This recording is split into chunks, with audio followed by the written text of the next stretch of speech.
আমরা আইনজীবীরা অত্যন্ত মানবতার জীবন যাপন করি।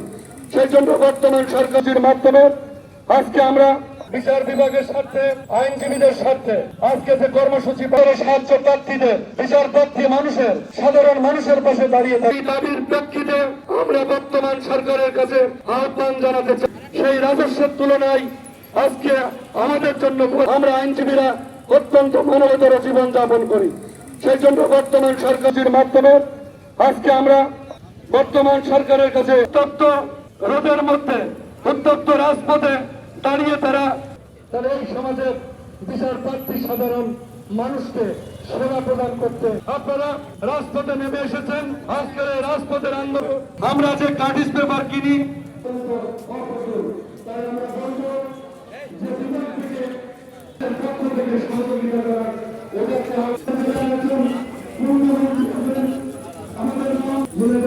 আজকের এই মানববন্ধন কর্মসূচি আমরা রাজপথে দাঁড়িয়েছি, আপনারা সবাই জানেন।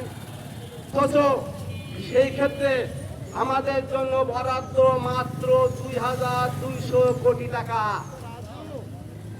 অথচ দেখা যাচ্ছে ক্রীড়া মন্ত্রণালয়ের বাজেট ধরতেন 3500 কোটি টাকা। আবার পিটিভি তাকেও ঠিক মতো দেখেও না, চলেও না, সেখানে দেন 2500 কোটি টাকা।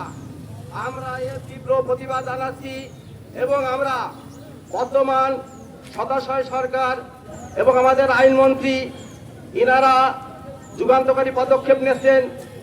আমরা এই গণমুখী, জনমুখী এবং কল্যাণমুখী ন্যায়ভিত্তিক মানবিক এবং মাননীয় আইনমন্ত্রীর কাছে জোর দাবি জানাচ্ছি যে আমাদের বাজেট অধিবেশন এখন চলছে, আমাদের ঝিনাইদহ সারা বাংলাদেশের বিচার বিভাগের জন্য বাজেট বরাদ্দের জোর দাবি জানাচ্ছি এবং একজন আইনজীবী যদি অবসরে যখন যান তার দিবদশায় কমপক্ষে 1 কোটি টাকা আইনজীবী কল্যাণ ফান্ড থেকে প্রদান করার জন্য এই বাজেটে বরাদ্দের জোর দাবি জানাচ্ছি।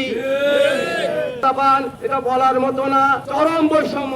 এই বৈষম্য দূর করে এখানে বেতন ভাতা পর্যাপ্ত পরিমাণ বৃদ্ধির জোর দাবি জানাচ্ছি এবং সেই সাথে আমি ঝিনাইদহ জেলা আইনজীবী সমিতিকে অনুরোধ করব আজকের এই মানববন্ধন কর্মসূচির রেজুলেশন সারা বাংলাদেশের বারে প্রেরণ করা হোক এবং সারা বাংলাদেশের আইনজীবীদের আহ্বান করব, আসুন আপনারা আমাদের সাথে একত্রতা ঘোষণা করুন। আপনাদের কথা, আমাদের কথা, মনের দাবি, প্রাণের দাবি একই। ধন্যবাদ সবাইকে। আল্লাহ হাফেজ। আসসালামু আলাইকুম।